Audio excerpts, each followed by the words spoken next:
This episode is proudly supported by OpenTable. Nearly 1/3 of diners are booking same day.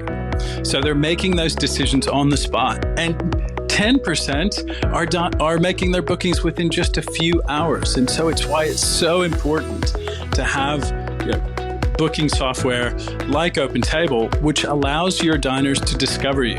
And so when restaurants are on platforms like OpenTable, they're much more likely to be discovered. We help diners to connect to restaurants. Ultimately, having technology, using technology, helps you to reattach to those diners.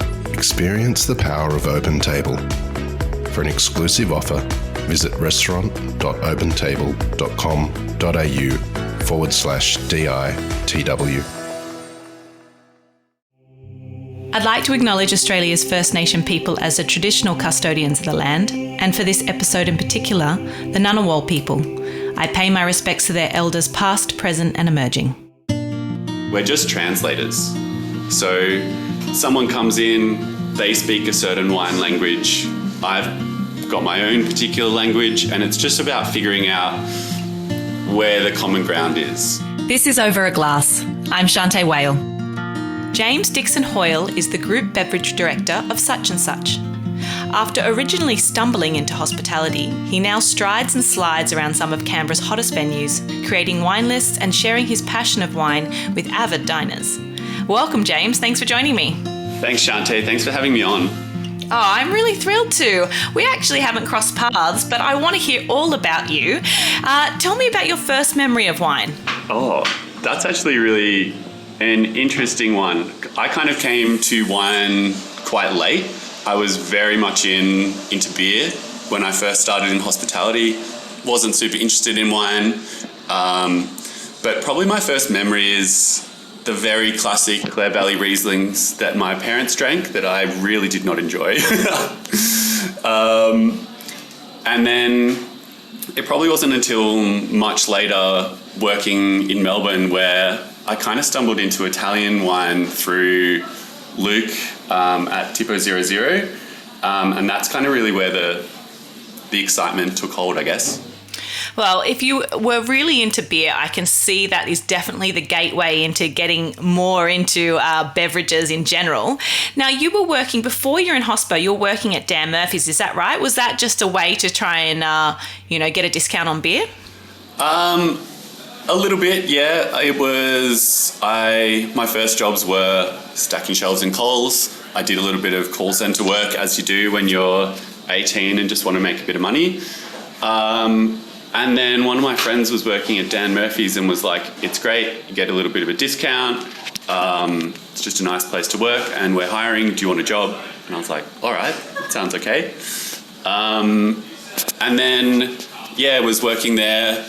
Had never planned to go into hospo, and it wasn't until a restaurant not far from the Dan Murphy's was opening up and looking for staff. I was planning to go overseas and thought, all right, well, I can do day shifts at Dan Murphy's, cruise on to a night shift, make a bit of extra money, and that's where it began. I love that. I mean, being able to stock shelves and, having a love of beer, that you're kind of built for hospitality. The first restaurant you worked in, what was that first experience like? It was quite funny, actually. It was a restaurant called Mr. Bianco in Kew in Melbourne. And I originally was put into the bar, which was like a dispense bar.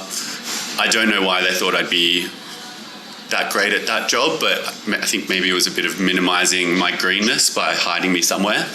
But very quickly, I think they realized I wasn't built for the bar and put me out on the floor. And it was a really fun place to work. It was casual, but really high quality neighborhood restaurant. I had a really good manager who just took so much time to train me. It was a fun place.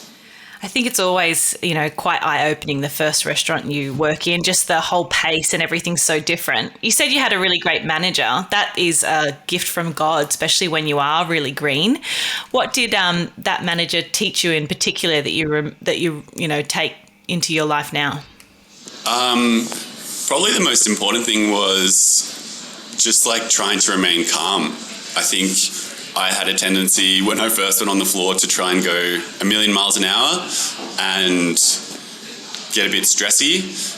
And he was really great at just being like, just take a second, like, yes, it's a fast pace, but you don't need to rush things. And actually it's better to just kind of take that breath and,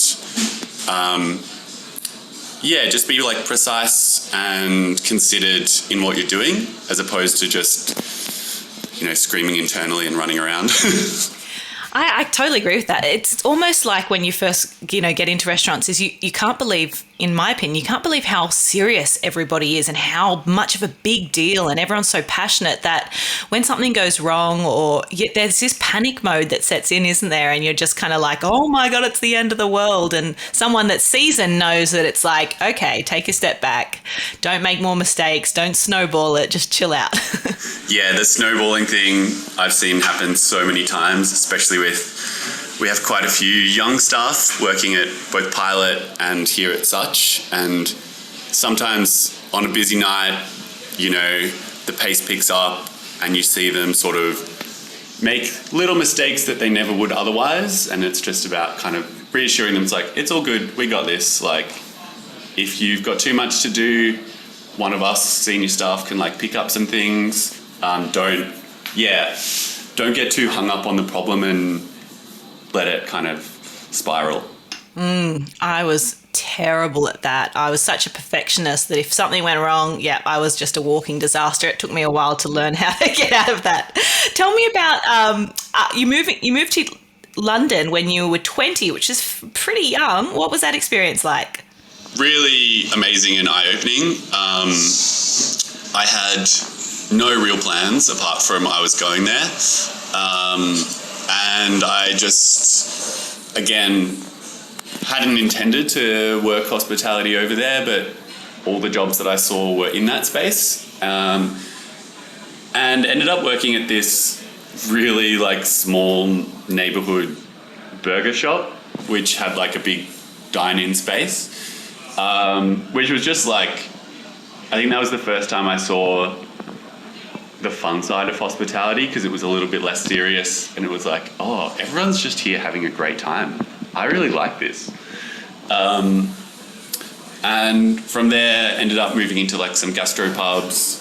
Was lucky enough to have a really great owner at this place called the Princess of Shoreditch, who was a very intense but very knowledgeable Swedish woman who'd come from Michelin stars and was then doing the pub thing. And I was terrified at first, but very quickly realized that she was super keen to like impart all of her knowledge.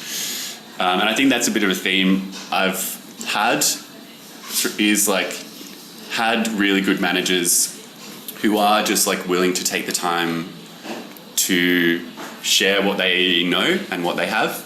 And it's something that's definitely stuck with me through my career for sure. Wow, that's like so incredibly lucky. I feel like people like that are a bit like teachers. You normally in your school life, you have that one teacher you remember, but being able to have multiple managers that kind of mentored you. And like you said, they see such a big picture, don't they? It's not just one avenue. They're seeing the whole working counterpart. So much wisdom that they can impart. You returned back to Australia in 2013, and then you just proceeded to hit up all these amazing venues like Estelle and St. Crispin and Tipo, and you even went into buying beer for a little bit as well. What was your thought process when you kind of came back and you wanted to kind of get more experience in Australia? Why did you choose those venues? When I came back, I was sort of umming and ahhing whether I'd go to uni or not, and just made a decision. I was like, no, I want to really try this hospitality thing, and we'll just like seek out a really good place to work and just like try and like take that next step and see if it fits. And so I'd heard about Estelle through some friends, just applied and ended up at first just doing like a couple of casual shifts there. And that was just around the time St. Crispin had opened. And eventually they just said, look, we can't give you full-time here, but we've got this new venue. I think you'd be great there. And went to St. Crispin. And again, was lucky enough to meet Luke, who now owns Tipo. And just kind of rolled with it. Wow. Well, I mean, I love all of those places to eat, but also, I love their philosophies as well. What struck you most about the differences between kind of hospitality in London and then in Melbourne? Did you see like a stark difference in the approach, or, what was your kind of mindset when you kind of went in? I guess like the main difference, and like I didn't have a huge amount of experience at the sort of higher end in London, but even so, when I came back, I definitely noticed that London has a much more like not serious, that's the wrong word, but a much more formal style of service in everywhere I'd worked. It was like less chatty. It was, to be honest, a little bit less fun. And that was something I really loved about St. Crispin, was there was so much thought and seriousness put into the wine and the food and the service, but you can sit and have like a real casual chat with someone and you're not going to be told off. You're not going to be told off for having a sip of water behind the bar where the guests can see you. That like it just felt like we could be more ourselves on the floor, which I really loved. It's such a simple thing, isn't it? I remember when I worked in my career on the floor too, and we were never allowed to drink water. And one day, when I finally went, we're human too, for God's sake, we're here for 16 hours on our feet. Drinking water in front of people shouldn't be shunned. And I remember being like, stop hiding, stand up, drink your water, hydrate. Yeah, surely no one's going to see you drinking water and be like, how dare they? I know. Exactly. Now, you studied a master's in climate change. What a valuable and fascinating degree. How has that learning inspired you with what you do now? It was an amazing degree. Some days I felt like I was paying to be traumatized, but it was there was a lot of positives that came out of it too. I guess my kind of approach and feeling around beverages at the moment is really focusing on the fact that it is, at the end of the day, like an agricultural product first. And that's really just been one of the most important principles for me when doing my buying, is like seeking out people that do really consider the long-term health and future of the land on which they're operating. What style of wine they produce out of those grapes maybe is less important to me, but yeah, I think I've always just kept that little checklist of like, all right, who are they? Like, how do they approach their position in the landscape? How does the broader wine industry like impact like the environment, the food system? So it's sort of always in the background, I guess. I feel like sustainability is such a hot topical word at the moment, and it's almost on every single website that you look on, every winery's label. And, there are those people out there that are really doing more than what is expected of them. And I think that, you only learn that with digging a little bit deeper and knowing more about the wineries that you're talking about, don't you? Because it's kind of just a word that anyone can put on their label at the moment. Yeah, the sustainability wording is such a clouded one, and I think especially in Australia, where wine is still a pretty new thing to the landscape in the broader picture, and just trying to dig through the messaging sometimes of what's out on people's websites, labels, in trade brochures. It's like, okay, but what are they actually doing in the vineyard? Is their entire property wine? Is there interspersed pockets of native vegetation, like how far are people taking this idea of really like cultivating a sustainable position for their operation. That's kind of one of the biggest things I've really been trying to look for, is people that kind of integrate their winery into a broader landscape and don't just go, okay, we're wall-to-wall vines, but where we don't use sprays, because at the end of the day, if 100% of the landscape was vines managed in an organic certified way, it'd still be pretty terrible for the landscape. So like that bigger picture stuff is quite an important thing, I think. Yeah, you said that really well. At the end of the day, real estate and land, it's so valuable, and there are plenty of wineries out there that actually make sacrifices for their bottom line based on what it will do for the future. And just hats off to those wineries, and a lot of them which are on your wine lists. Talk me through how you select wines for your wine lists and the importance of highlighting emerging regions, as well as kind of some of those more classical regions that guests are kind of expecting. I guess such and such has been a bit of a new experience. I've been doing the wine at Pilot now for almost 3 years, and almost by necessity, the restriction we placed on ourselves to only do Australian wine kind of meant that, just for the staff's excitement and for my personal excitement, digging into the corners was necessary to have a big list, or like a nice size list that wasn't just all the same. And I guess I've tried to take that approach to such and such. So yes, there is Burgundy, but we're trying to find producers in Burgundy who follow the same philosophy we require for domestic producers. And I don't know, I really enjoy the exploration and discovery of little regions, small cultures that have their own intertwined history of producing a particular thing. And just sharing that excitement with people, and kind of both people coming in to drink and dine, and also with the staff here, and just being like, hey, there are all these incredible things around the world that you can share with people, and just trying to find a way to make them not seem intimidating, I guess, is the main thing. And that and a lot of reading. That's about it, really. Yeah, you can't get away from the reading, unfortunately. It is always going to be there. James, I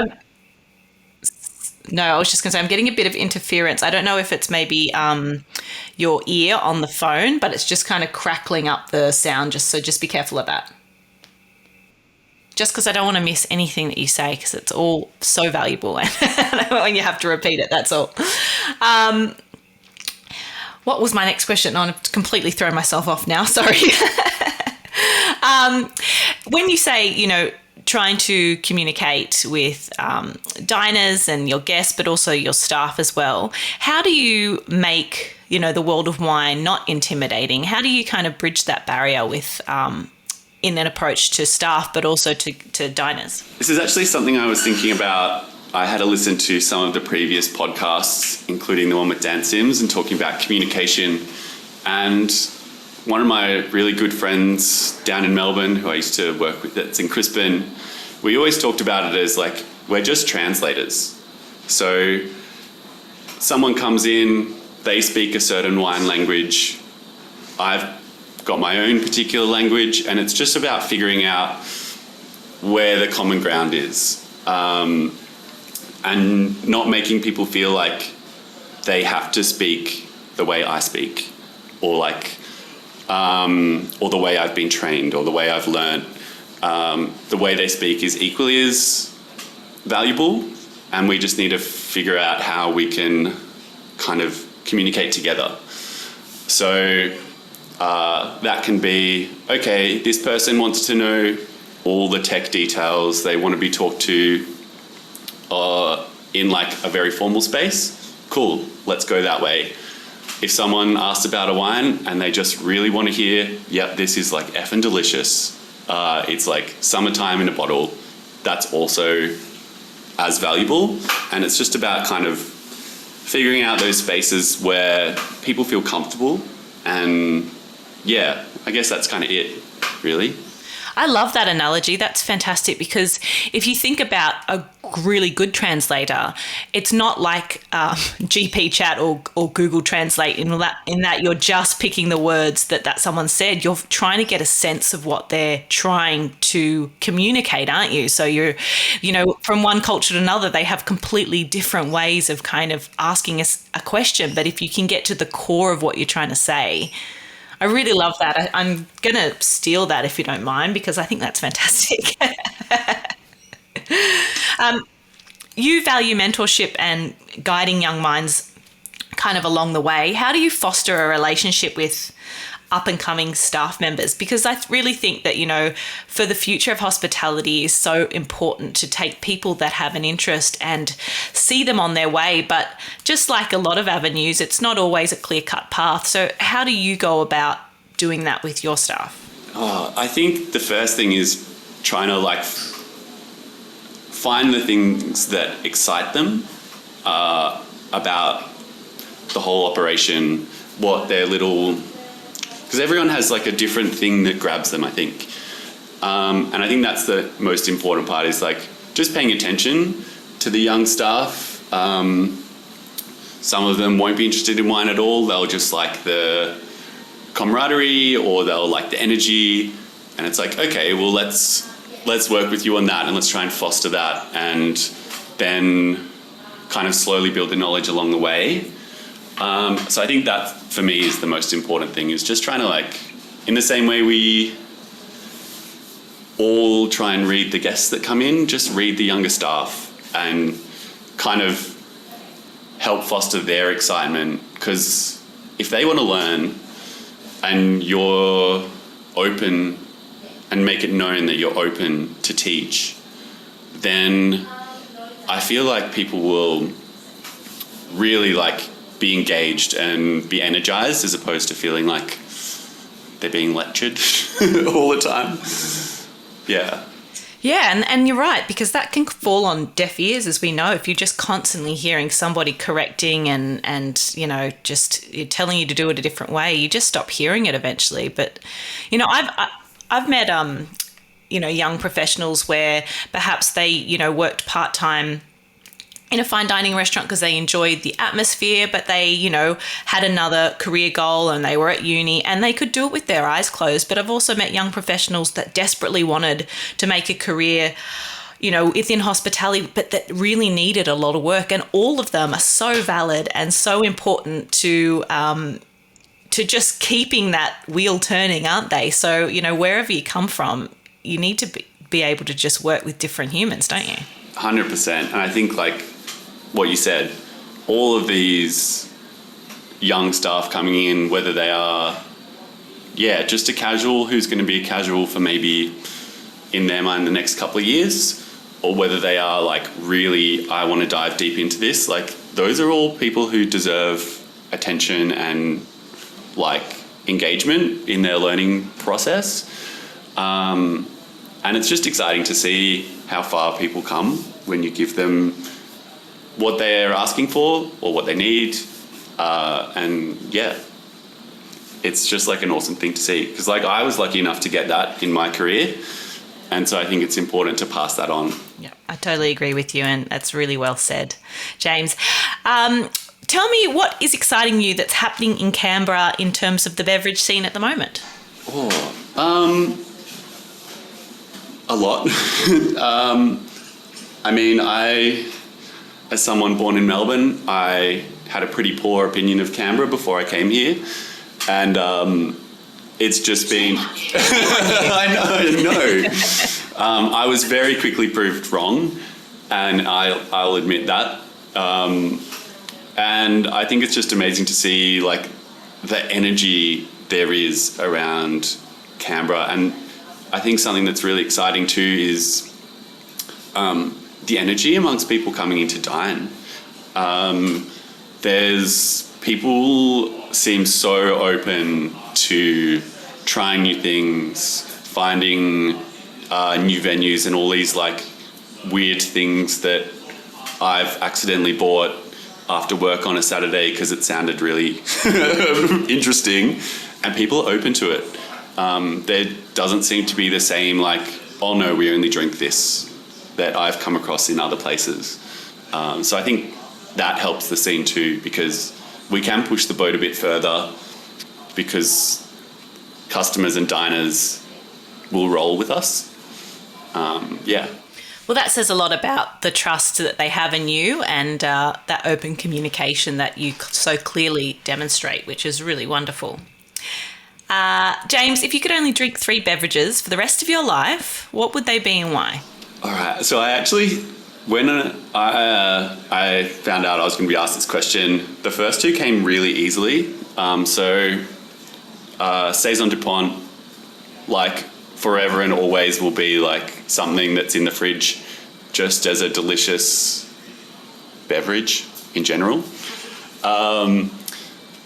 Like a dry martini because I couldn't go without.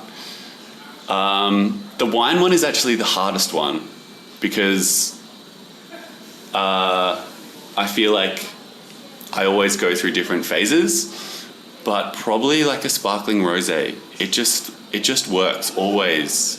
I don't have a particular one, but I just feel like the spectrum from really playful and like bright to quite serious and structured in sparkling rosé is just like, yeah, that's kind of where I'm at.